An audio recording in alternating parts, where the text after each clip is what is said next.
If you haven't heard about Anchor yet, it's the easiest way to make a podcast. Let me explain. It's free and there's no charge. There's creation tools that allow you to record and edit your podcast right from your phone or your computer. Anchor will distribute your podcast for you so it can be heard on Spotify, Apple Podcasts, and many more music apps. You can make money from your podcast with no minimum listenership. It's everything you'll ever need to make a podcast all in one place. Download the free Anchor app or go to anchor.fm to get started on your podcast today.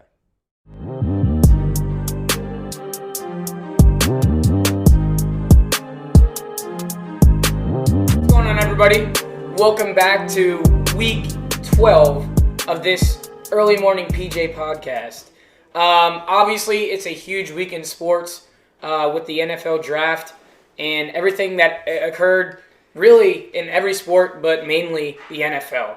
That's going to be the pretty main topic of this podcast. And we were thinking about actually doing a little podcast on Thursday to kind of guide you guys through the first round and you guys kind of getting our reaction. But if you guys have been following our Instagram, you guys have obviously seen some reaction videos already. Those are pretty intense. Yeah, so it's currently Saturday, which means it's the last day of the draft. I think actually seventh round is on right now. The seventh round is currently happening right now, and there's only a few picks left. I believe there's like 10 or less picks left in the draft. Finn snagged a tackle out of UL Monroe, I think. We'll get into that. So how this is kind of going to work, guys, is just like Jacob said, this podcast is going to basically all be dedicated to the draft. We'll discuss some NBA talk as the playoff, push is heating up. Less than 10 games left for every team? Yeah. Most teams? And then I'm not really sure. Honestly, I haven't been paying much attention to any other sport but football. Yeah. Because this week has just been crazy, hectic, and Jacob has been putting together a huge mock draft, and we were able to go through that. And just want to say shout out to Jacob for putting in that work, if you will. Appreciate that scouting work. He scouted all the players for us. He came up with the mock drafts each week. We went through the picks, obviously, as you guys have heard over these last few weeks. Didn't get too many specific picks, right? But got Eagles receiver, Dolphins receiver, and got positions right and stuff. So, but it was a really big week in football, and I think on behalf of Jacob and I, and we're really excited for our teams and for this podcast in general. This is really it was a fun draft too. It was a fun draft. It was really and fun to watch. It was fun. Unless you're a Raiders fan. Each week leading up to this, we've been discussing this draft, and so it was really, not to say that we did anything in particular that was special, but we accomplished something. It kind of felt like after this draft was over, and everyone rallies around their team in the draft. Stuff like that. So without further ado, we're gonna let Jason kind of read off the top 10 picks for you guys, or at least the notable picks to begin the first round, and then we're gonna get into our own teams and how we think our own teams did, the Dolphins and the Eagles. And some other teams in there. Yeah, some other teams. I mean, honestly, there's been so many players to go through. So we're not gonna go through the whole draft for you guys. But we will go through the notable picks. We'll go through our grades for, I don't know if you guys want to do each team gets a grade. Yeah. So we'll go through the top 10 picks, and then we'll give you a grade for each team throughout the draft so far. Okay. So we'll first pick Trevor Lawrence. I have no. Pretty obvious. Yeah, no comments on that. Terrible pick. Then the Jets take Zach Wilson. That one was almost a lock in my opinion, just as much as Lawrence. I know some people didn't see it that way, but that's a good pick. They got their quarterback. It was for sure a lock. Obviously, they were going to take Wilson. Do I agree with the pick? No, because I think Fields is better. But it was a lock, and Robert Saleh, the new head coach of the Jets, they got their guy. So, the Falcons taking Kyle Pitts. No, that was the fourth one right there. Yeah. Oh, I took the 49ers. They took Trey Lance. My bad. I actually like this like a lot more than most people, even though I think Fields is a better prospect. With the way that Lance is kind of being like more of a project player with all the tangible tools, the arm strength, athleticism, he can sit a year or two behind Garoppolo, come in when Garoppolo is going to unfortunately inevitably be hurt, and I think GM John Lynch and Shanahan have their guy in San Fran.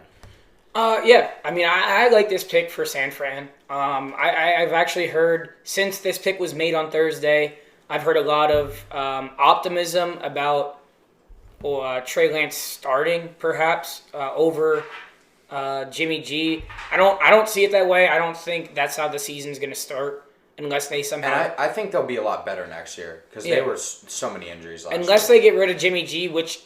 in all honesty, is a possibility after drafting Trey Lance, who has the potential to be the face of your franchise. I mean, unless that happens, I don't see Trey Lance being the starter right away. Neither do I. But I like the pick for them. Trey Lance obviously is a heck of a quarterback, came out of North Dakota State, kind of under the radar in terms of all the other big names that were thrown around, like Trevor Lawrence, Justin Fields, and Zach Wilson. I'm glad for them it wasn't Mac Jones. I'll say yeah, that. Mac Jones. I mean, I like this pick for San Fran, and I don't know if you guys know, but Kyle Shanahan was present at Mac Jones' senior day, so I don't know if that, and he did not have a good pro day. Yeah. He did not have a good pro day, so I don't know if that played a role in their selection, but yeah, I like this pick, and I think, Jason, you already went over the fourth pick with Kyle Pitts and the Atlanta Falcons, and in my opinion, that almost determined what the Falcons were going to do. Yeah, that determined what the next few picks. Yeah, because for sure. And I mean, obviously, Jacob, you're a Dolphins fan, and I think if the let's say San Fran goes with Mac Jones and Trey Lance is available, I think Atlanta will go with Lance there, and then Kyle Pitts goes to Miami. Kyle Pitts is a heck of a weapon on offense. I don't really like putting rookies this high. He's never played a snap in the NFL, but I have full confidence he's going to be a top 5 tight end next year, especially in that high-powered offense. And a lot of people were like, oh, they didn't get defense. Their defense was bad. I mean, if you look into it, who are they going to draft 4th overall for that value? There's some there's some guys that you just have to take if they're there. Yeah. And Kyle Pitts is one of them. He is the second best player in the draft, in my opinion. And you do not pass on that for anything, especially when you could use another weapon for Matt Ryan, who, I mean, we'll see how much longer he's there. The Bengals took Jamar Chase, the 5th pick. I thought, in my opinion, they should have gone Sewell, but and you could say that about the 6th pick too, but it was a good pick. They got Burrow's guy, improving. Really, any pick that helps out Burrow is going to be a good pick. I'm not really sure how to feel about this because I really like the player. I really like, Cincinnati. I like Burrow. I like Tyler Boyd. I like the receiving core. They have Auden Tate, John Ross. Do they still have John Ross? New York Giants. Who's the other guy? Tyler Boyd and T. Higgins. Yeah, T. Higgins. So, I mean, could they have used another weapon? Yes. But could they literally, your franchise guy tore his ACL last year because he got hit, meaning they couldn't protect him. And, I mean, you got to be able to protect your franchise quarterback. So I was surprised they didn't go Sewell here. But, yeah, I like the player. He reunited with his old college quarterback. It's obviously going to be a pretty good duo. So, yeah. Jacob, your Dolphins took Jalen Waddle. Yeah, I mean, everyone saw my reaction on the live. I've come around to it a bit more, as you do. We needed a receiver. That was our number one need. And although I think we could have traded back and still got him, or even gotten Devontae Smith, it's still a good pick. Jalen Waddle's an extremely talented receiver, and give Tua help. Same thing as a 5th pick. Give your first-round quarterback from last year some help. Yeah, I like Jalen Waddle, and I honestly did not think he was going to go this high. I thought it was going to be Devontae Smith, and luckily I was wrong because he ended up going to my team. But we'll get into that in a couple picks. I mean, Jalen Waddle and Devontae Smith, in my opinion, are almost the same player in terms of skill set, in terms of statistics. They both had really good careers at Alabama, and they're both going to be really good in the NFL, in my opinion. So, I mean, I like this pick for Miami. The Lions ended up taking Sewell with the 7th pick. Great pick. I can't believe he lasted this long. Yeah. If you know Dan Campbell, if you saw him in his presser whenever he was inducted as the Lions head coach, you'll know his philosophy is hard-nosed, tough football from the trenches. Yeah. And that pick is going to, really set the stage for what the Lions are going to be about if they can turn it around. And, even if it doesn't work out, I think Sewell will. Yeah, I really like Sewell. Obviously the best lineman in the draft.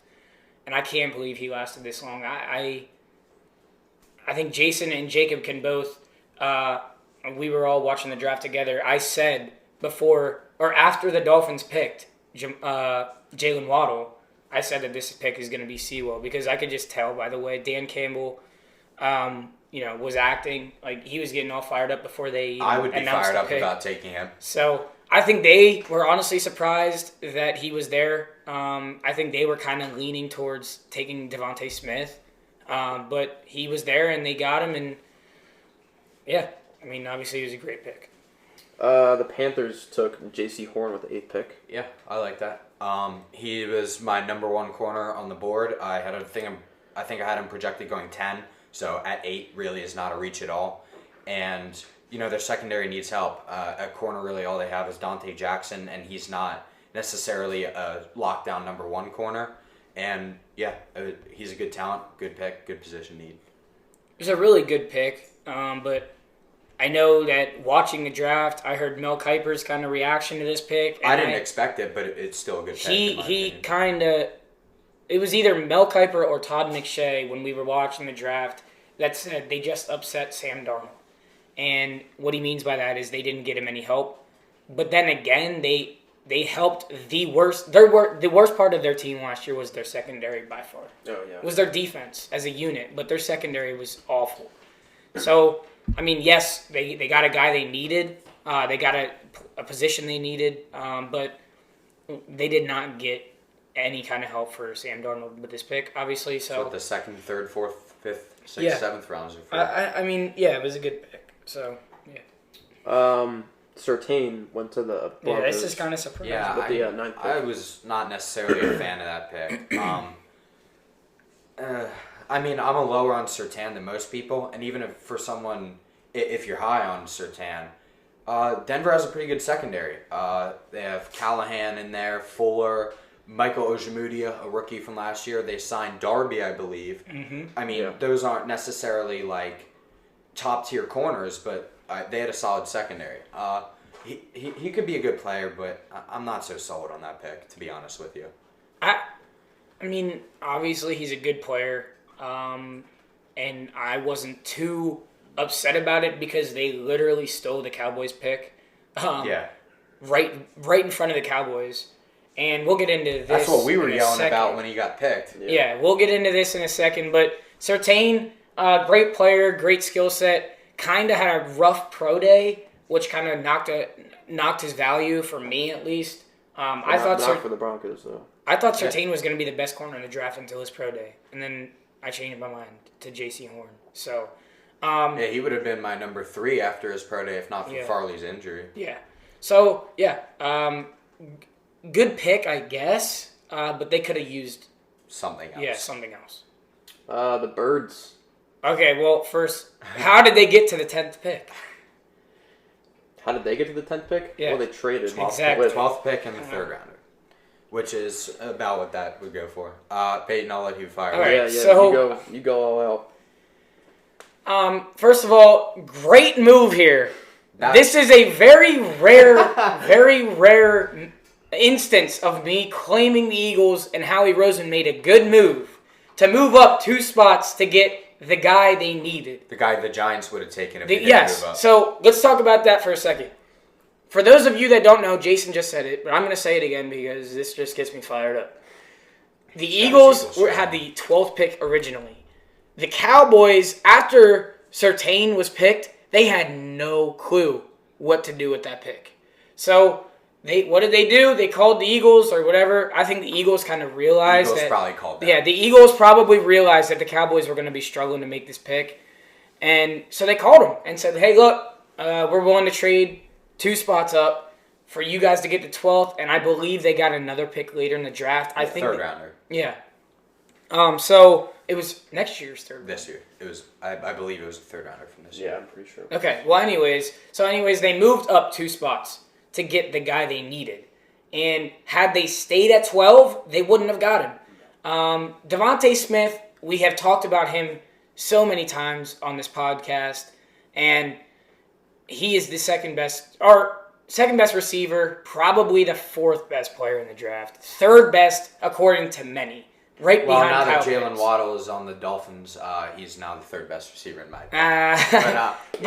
He's a great player. Yeah, Devontae Smith is just a playmaker, and I've heard a lot of people complaining, and they're worried about his size or whatnot, but in the NFL, once you get with those strength coaches, they will put weight on him for sure, believe me. And his size will not become an issue. Him, Reagor, that duo right there is going to create some problems for defenses. Yeah. And I think the only thing they're missing right now on offense is a 50-50 ball receiver. And I was kind of hoping that would come later in this draft. Unfortunately, it didn't, so maybe we target somebody in free agency. Could take a year. Even. Yeah. So, like guys, we've said this. I've said this too. I've admitted to it. I don't see the Eagles being a real. Maybe they squeak into the playoffs, but they're not going to contend for a Super Bowl this year. So yeah, just like Jacob said, maybe it takes a year or 2, but I'm fine with that. Like you're literally going into a sophomore season with your quarterback, with your number one weapon. Let's hope he's the starting quarterback. Oh, he will be. With your number 1 weapon, Reagor, he's going into a sophomore season as well. And now you're bringing in a guy who you're expecting to overtake that wide receiver 1 job, and he's going to be a rookie. So, yeah, I mean, they're going to be young this year, other than their offensive line, which, I mean, we'll get into this a little later. We'll get into your second round pick. Yeah, we'll get into our second round pick. Which I actually like. Yeah, it wasn't bad. And I've had some time to kind of, think about this pick after settling down. The initial, yeah. We'll go down to 15. We'll go down to 15. So, best pick of the draft coming up right here. Yeah, the Bears ended up taking Justin Fields. So they traded up from, 20 or something like that? 20th, yeah. Yeah, so they traded up 9 spots to get their QB1. And that is a unbelievable move by that front. They had a fantastic draft all around the board. Really, a general trend. The Lions had a great draft. The Vikings had a great draft. The Bears had a great draft. Packers did not. So the Packers are on the board. The future of that division could be determined by how these teams drafted in this draft, especially with Aaron Rodgers trade rumors. This was a very good pick for the Chicago franchise, and I'm stoked for Chicago. They got in my opinion, a real gamer. Second best quarterback in the draft. He better according start. to many. He better start right away.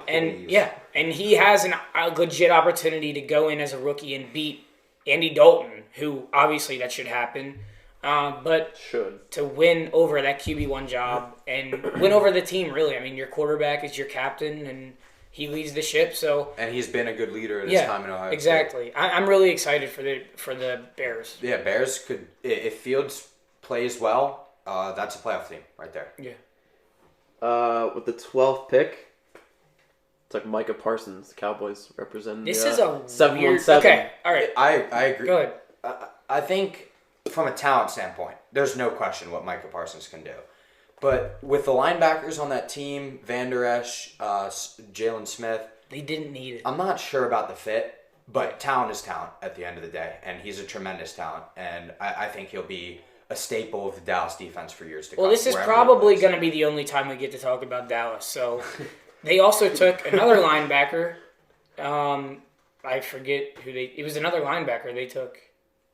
They got 4 linebackers. They got 2 linebackers in this draft. 4 linebackers total. I wonder if Micah Parsons is going to be a pass rusher.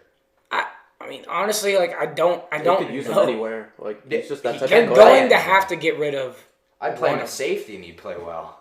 I mean, he's a talented player. Fits weird, talented player. They'll make I it. was really surprised they didn't go corner here, but okay. The Chargers ended up taking Rashawn Slater, the 13th pick. Drafted Justin Herbert. Did I predict this one? Or did I? I think I predicted him getting a lineman, but Yeah, I don't know if it it was was a him. lineman. But Good pick. yeah, Justin Solid Herbert, first round pick last year. They get a lineman to protect him. No issues with that. Solid pick, and I like this pick to protect Herbert. So With the 14th pick, the Jets ended up taking Elijah Vera Tucker. Yeah, I mean, they got their guy earlier in the first round. I believe they traded up to get this pick. They did. I don't really know the it happened. details of Yeah, that. it wasn't before it was before the draft. It wasn't the draft. It was from Minnesota. Yeah. And they got their guy earlier in the draft in Zach Wilson, and they got probably the best guard in the draft to protect him. So, good pick. It was a good pick. Yeah. And to wrap up the 15th pick, the Patriots took Mac Jones. I mean, we've talked about Mac Jones a lot, and that is one I know I predicted right. So there we the go. Bears stole their guy. Yeah. I mean, it really should have been Bill Belichick calling up to. If Chicago doesn't trade up to 11th, Justin Fields is going to be wearing a Patriots uniform next year. Yeah, and they got their guy, I guess. I'm a little lower on Mac Jones than other people, but you could sit behind Cam, whether he starts right away. I think I trust, unfortunately, because they're a division rival, I trust in Belichick to make that pick work. Yeah, for sure. And I mean, that's one of the best teams to go to in terms of developing quarterbacks. So anything but a receiver. And to go sit behind arguably one of the best vets in the league in Cam Newton. I mean, it's a pretty he'll develop into a pretty good quarterback. All right, to wrap that up. We just went through 15. We'll go picks. through the 15th. Well, we did go through the 15th pick, and now we're just going to go into like our grades. Eagles draft. I'll let Jacob do the Dolphins first. Oh yeah, Dolphins. Give us your grade on the Eagles draft as a whole. Just like name the players they picked, right. and just be like, and then just give an overall. 6 overall, Jalen Waddle. That pick gets a B+. We needed a receiver, talented guy. Probably could have traded back, which is why it isn't an A, but you got 2-0 weapon. 18th, we took Jalen Phillips, defensive end. That gets an A to an A+. Some people thought he was the number 1 pass rusher. I personally thought he was the number 2. If he can stay healthy, I said this before the Dolphins took him, so I think he can be a Pro Bowl type defensive end. And in the second round, I believe 36th overall, we took... I don't even remember who we took. Pull that up real quick. Yeah. Oh, it was the safety from Oregon, Javon Holland. Javon Holland. Good pick. It was from I Houston. Like He's I like him. He's a talented player, but we had a lot of other needs. I trust my front office, or mine as if I'm involved at all, but I trust the Dolphins front office to make that pick work if he plays corner, safety, wherever he's going to play. He's a talented player, but that gets a C+ for me. Ooh. I think he's good enough. He's talented, but I don't know if we needed it. You know, that's it? A tackle. You took a tackle. Liam Eichenberg from Notre Dame. Yeah, that gets an A. Notre Dame offensive linemen historically work out really well. Yeah. We needed another offensive lineman. He'll probably start at right tackle, which is not for any other team. That would be kind of a less big thing. But Tua's a lefty. That's his blind side, and that could be his future kind of left tackle type pass blocking player right there. And yeah, that gets an A from me. Then they took Hunter Long, tight end out of Boston College. That gets a D-. That was a horrible pick. I don't really know what that was. We had Mike Gesicki, and there was some really good players on the board at that time too. Michael Carter, running back in North Carolina. There was so many other. Oh man. He's a good blocker. What about Kenneth McMillan or whatever? Whoever the Eagles got from Memphis. Kenny running Gainwell. back. Huh? Yeah, I would have taken Kenny Gainwell there. Gainwell, yeah. Bro, he's so. I'm just getting hyped thinking about him. Well, go ahead. Calm yourself. Yeah. We had Mike Gesicki, Durham Smythe, and Adam Saheen, I believe, combined for 9, 10 I think might have even been more touchdowns last year in the red zone. They were good red zone targets, 2-3 tight ends that came in when they were needed. I don't really get it at all. I mean, he's a good player, but I'm shaking my head a little bit at that one. Then they took Larnell Coleman, another offensive tackle out of UMass. Yeah, Probably up on the line. Seventh round pick. Probably not going to be a starter. I mean, that's okay. He'll be a good, solid depth lineman for us. I have no issues with that. We have some shorter contracts on the O-line, and who knows? 7th round pick, he could turn into something great. And even if he doesn't, 7th round pick. So. And then in the 7th round again, gosh, how many picks did they have? They took Jared Dokes, a running back out of Cincinnati. There we go, running back. He'll probably in the 7th round. He won't even make the team. He'll probably come into camp as the 3rd or 4th running back if he can beat out Patrick Laird for that 3rd spot. Running back's probably the most unpredictable position. You know, guys in the 1st round get outplayed by undrafted rookies. I'm talking about Clyde Edwards-Helaire and James Robinson. This is I like it. That gets probably let's say a B+. That's a solid pick for us. All right, Peyton. So what's the wrap-up? Wrap-up score. Wrap-up is a B. Okay. We had a good draft. We got 2 weapons. We got a pass rusher. We got an offensive lineman, but kind of scratching my head at the tight end, Hunter Long. And Holland's a talented player, but I don't know about the fit. So B. I want to say B-, but I can't do it B. All right, so I'm just going to go until I can't. I'm going to name all the guys that the Eagles drafted until I forget. All right, so with the 10th overall pick, Devontae Smith. Obviously, you guys know how excited I am about this pick. I mean, they got their guy. We got our guy. Reigning Heisman Trophy winner. Led the nation in receiving yards last year. Just ridiculous video game numbers over his career at Alabama.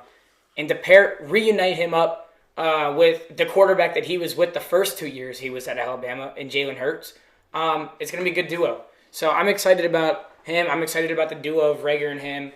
I'm excited for, the whole offense in general. They're bringing in Nick Sirianni, who is the offensive coordinator and head coach. Obviously, if you guys watch the draft, I'm not sure how much I'll say Sirianni definitely had something to do with the draft in terms of how many offensive players they took. So, anyways, that grade is an A+, obviously. That was an easy one. With the 2nd pick, they took Landon Dickerson. So, this pick was kind of interesting to me. You didn't like it at the time. I didn't because of the amount of talent that was still on the board at this time. He is number 1 center on the board. That's all. You should have seen all the Twitter comments that are coming up my feed. All the things you're commenting on Twitter. Oh my gosh, bro. Okay, I was so upset at first just because of you had Jeremiah Owusu-Karamoah, you had Jabril Cox. These guys that are still on the board, and you're passing on them to take a center who tore his ACL last year and may not even be ready for the season at the beginning of the season, and he probably won't start right away. He's a center, but can also adapt to playing guard. I read about that. So he's going to be an interior lineman. Hopefully they teach him how to play tackle, because that is probably the most injury-prone position on the Eagles roster every year. So he can play anywhere. He needs to be able to play tackle. If he can play tackle, he will play next year. I guarantee you. I think, he can play, centers can almost immediately play guard. So if you guys have any need, he probably played guard in high school or something. Yeah, he definitely at one point in his football career played guard. From a blocking standpoint, it's nearly identical. You just don't snap the ball. And he was so good in college. If you watched his film, he was by far the best lineman in football, college football. He's playing at Alabama. Yeah, so you can't go wrong with these Alabama guys. So best in my opinion. His ACL though. In my opinion, third to best lineman in the draft. Behind Sewell and Slater. So, and maybe Vera Tucker, but I don't know. Dickerson is good. By the way, we forgot to mention Alex Leatherwood going to the Raiders. They reached for that pick. Wow. But I actually didn't mind their draft overall, but I didn't like that pick. That pick sucked. They literally reached for a guy that wouldn't have been taken until the 3rd round. Why do they do that every year? I feel bad.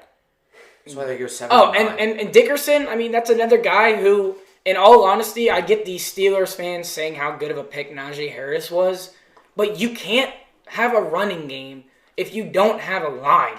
And right now, they literally don't have a line. They don't have a center. They don't have a tackle. They needed positions that, yeah, they might have filled, but these guys aren't going to be like... They should have definitely taken Dickerson with that first-round pick. Or a tackle. Yeah. In my opinion. So I was surprised Dickerson lasted that long to begin with. And then going to us, I mean, that's kind of like a shock too. So, but I give this pick graded. What grade was a B? Maybe B plus. I don't know. Yeah, that's fair. I would say B plus. That would be my grade. And then the third pick, Milton Williams. All right. It's a little interesting. It was interesting at the time because they don't need that. They do not need a D tackle. But this kid's a beast. All you got to do is turn on the film, and you will just see this kid just demolish everybody. Like, he is so athletic. Probably, I mean, if you go read about him, a lot of analysts and experts were calling him probably the most athletic defensive lineman in the draft. So, this pick he lacks arm reach, though. That's what they were saying. So does Aaron Donald. Well, he's not. He's a little undersized for a D tackle. But so he's athletic. Like, he's fast. And maybe that leads into him developing into like a edge / OLB type of player. But I don't know. Nothing wrong with some D-line power right there. Exactly. Pass rushes. But then again, they passed on Jabril Cox. They passed on some really other good linebackers that they could have had. But you know what? Cox fell. I think he was a 4th rounder. 4th or 5th, yeah. That was crazy. So I mean, I give this pick B- because he's a really talented, really athletic, good player, just not necessarily the position. I agree. Similar with the Dolphins and Javon Holland. Yeah. So then the 4th pick was it they got from USC? It was Zeke McPherson, cornerback. Oh yeah. Okay. I really like this guy. Yeah. So this pick was considered a reach by some. And then considered like a really, really good pick with the value that he has. I like it. I've read that he was in a lot of like top 100s and players for the draft this year. And then I've read that he wasn't supposed to be taken until like the 5th or 6th round. So I don't know how to feel about him. He is a first team, whatever conference they're playing. Yeah, first team Pac-12 corner from last year. Led his team in interceptions, led his team in forced fumbles, turnovers, led his team in turnovers caused. And he was the 4th highest graded cornerback amongst, I don't know how to word this. He was the 4th highest graded cornerback in college football last year against Power 5 receivers, which is really good stat because the Power 5 guys are where you're going to see your most NFL competitions. I'll be honest, I don't know too much about him, but definitely a position in need and really hopefully good can develop. Pick. Yeah, really good pick. And I kind of thought we might go with the kid from UCF. I think his name is like Talion. Yeah, Talion or something like that. And then there was another corner on the board at the time that I thought we might go with. Sean Wade. Slot corner. Yeah, Sean Wade maybe. And we need a slot corner because Nicole Roby-Coleman's gone. But I like this pick. I guess I'll give it a B- because it's a position we need. It's an athletic, good player, but there was better players on the board. So I guess I'm not even a B-. I guess a B just in general. And then the kid from USC, right? No, they took the running back next. Oh, from Memphis? Kenneth Gainwell. All right, I really like this pick. Did I mock that or something? To you guys in the 3rd round? This kid is filthy. He's like a borderline receiver. Oh my gosh, he's good. He is the 4th, in my opinion, 4th best running back in this class. Got Najee Harris, Etienne, Javonte Williams, and then this kid. He is good.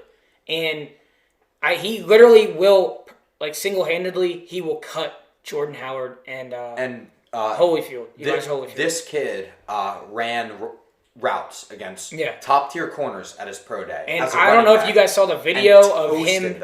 He literally laid out Micah Parsons. Have you seen that video?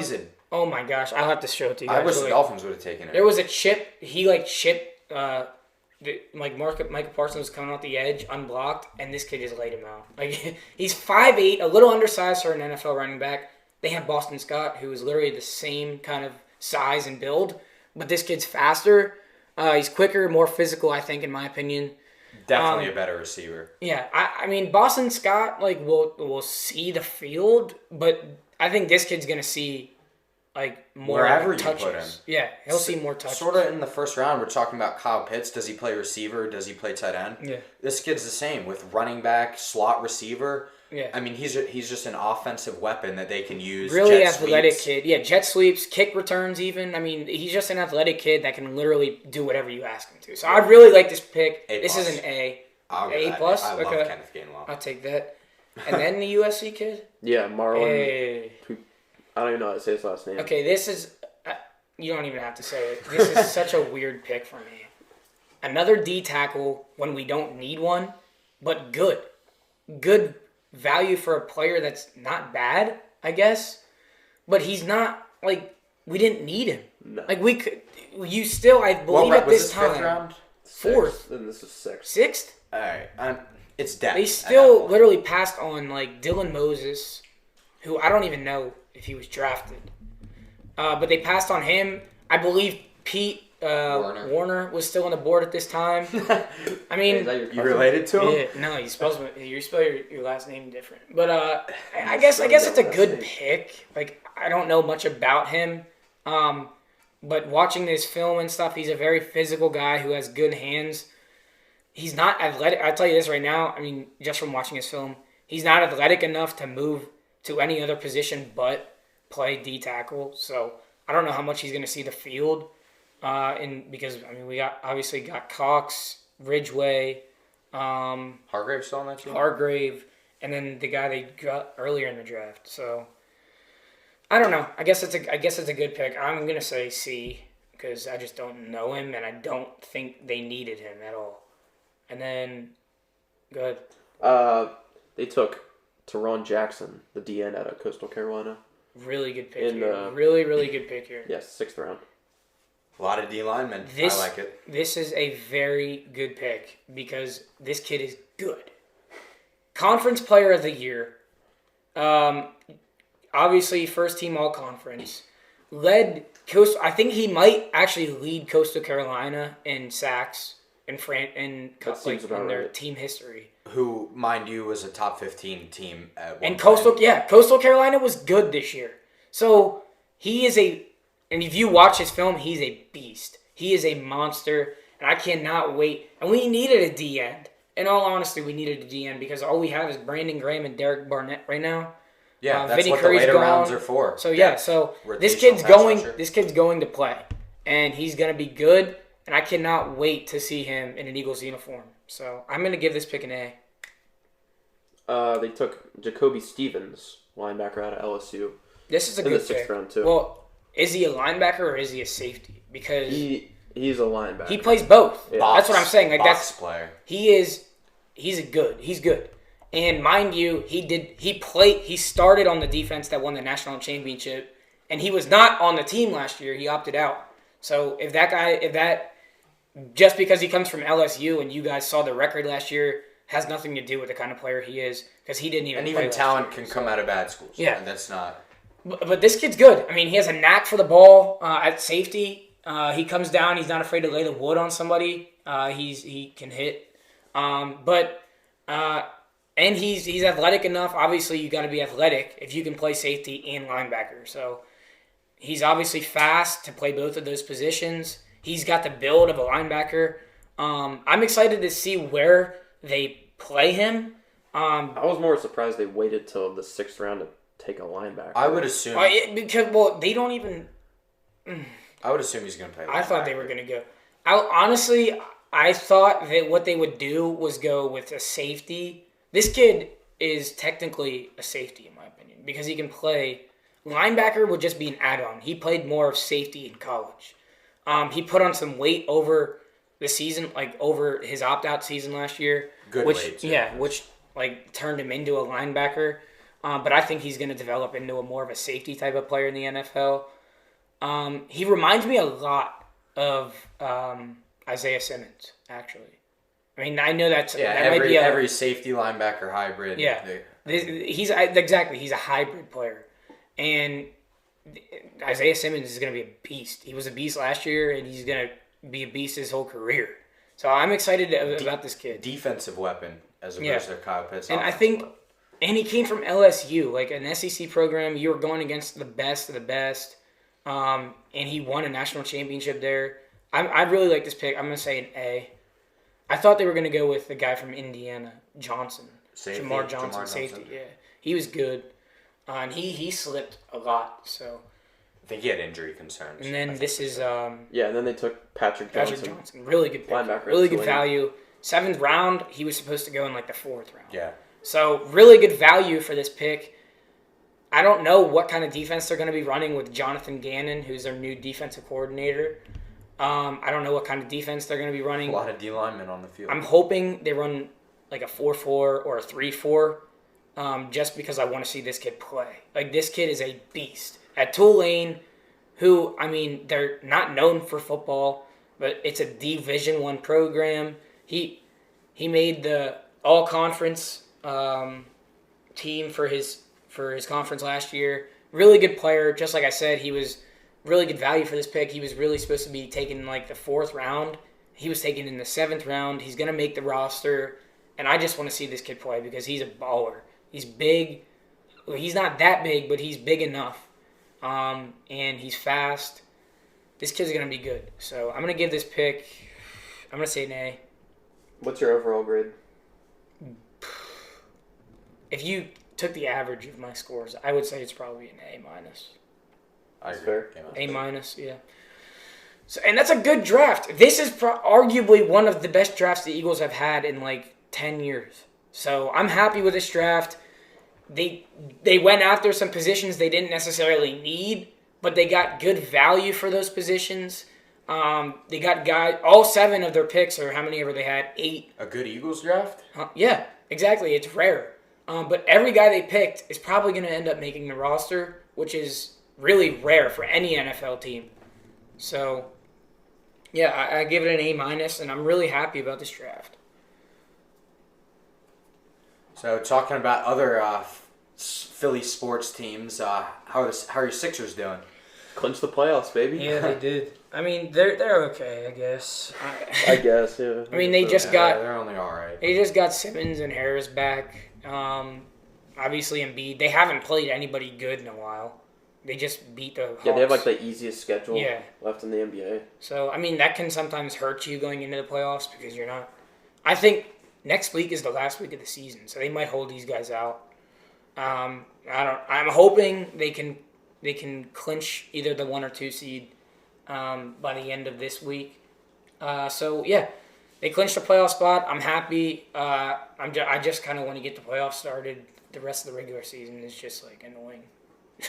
Yeah. Hear that? How about the Heat? As for the Heat, we need that 6 seed. We really do. That would put us playing the Bucks first round, and we saw how that series went last year. Yeah, you guys can handle the Bucks. Versus us being in the play-in tournament. Is it a tournament? I don't even know like what it is.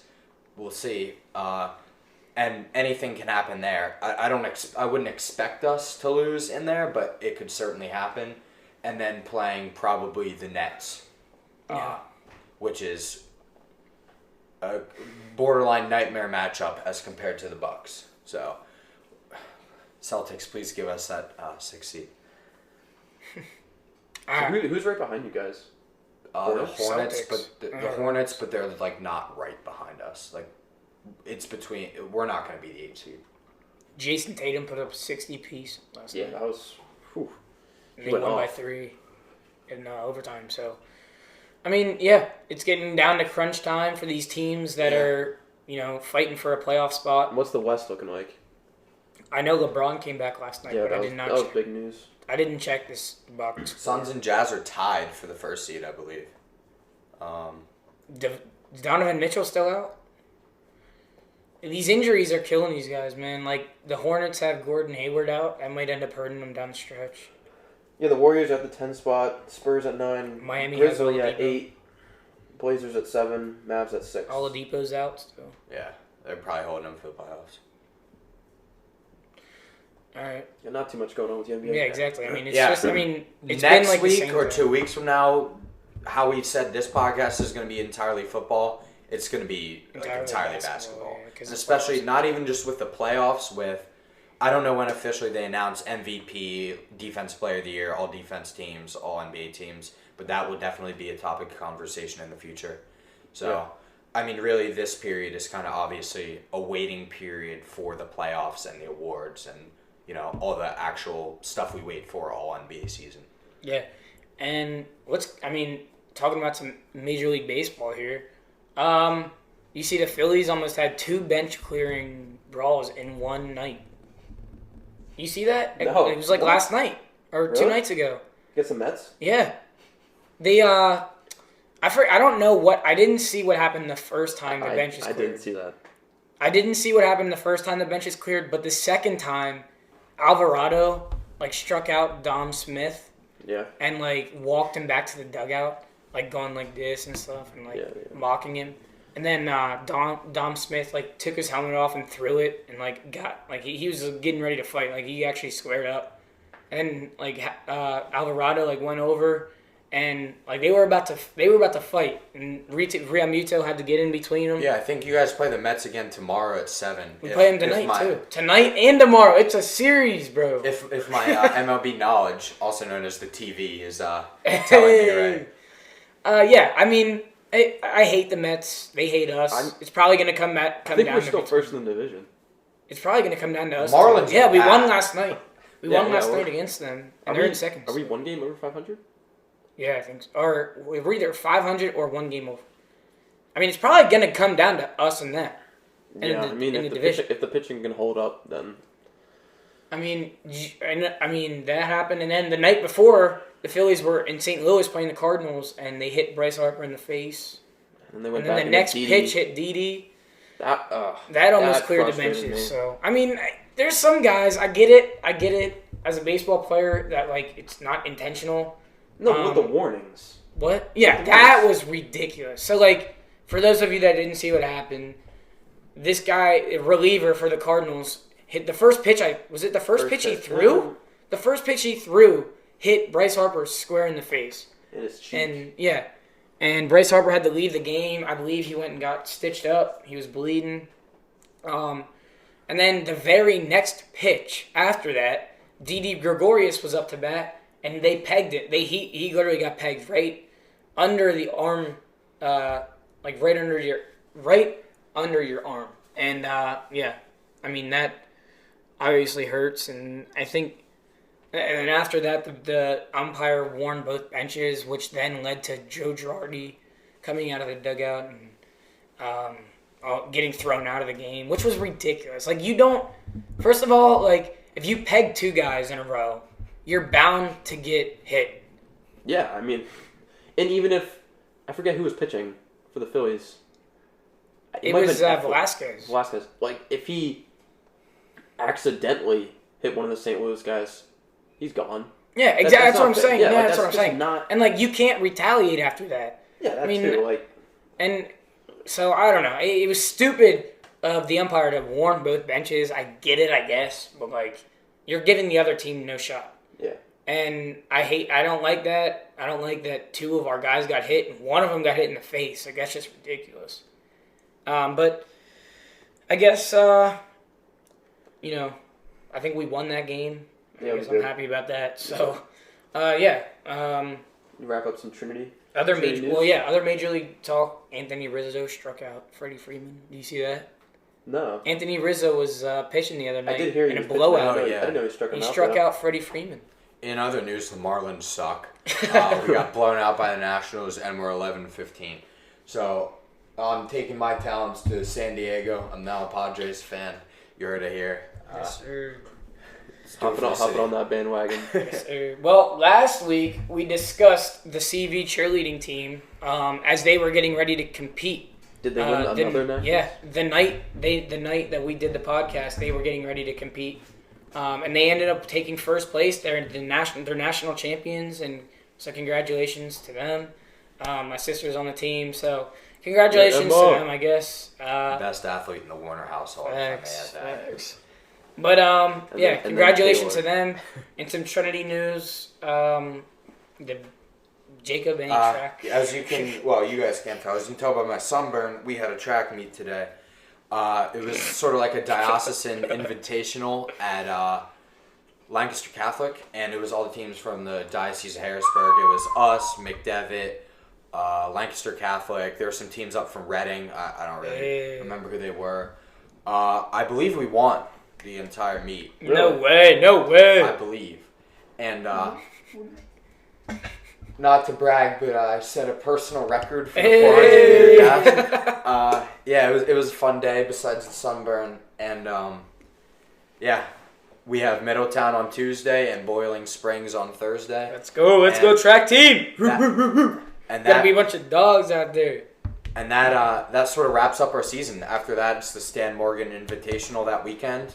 And after that, it's Midd-Penn's District States. So we're kind of wrapping up our season. How about the baseball team? You guys had a game today, didn't you? Yeah, we did one. Baseball team dropped a tough one on Monday to Camp Hill. But we were able to come back today and put up 13 runs. And we beat West Shore Christian Academy 13-0 today. So we're coming down. What was the Camp Hill score? I forget. I honestly forget. Was it like 12-4? No. I forget what it was, to be honest with you. But, it was a good game, I guess. You guys made the Fab Five for the... Yeah. So, Midd-Penn. So what that means is, like, we were just kind of taken into consideration to be one of the top 5 teams in the Midd-Penn Conference for the season right now, currently. But Give a shout out to Micah.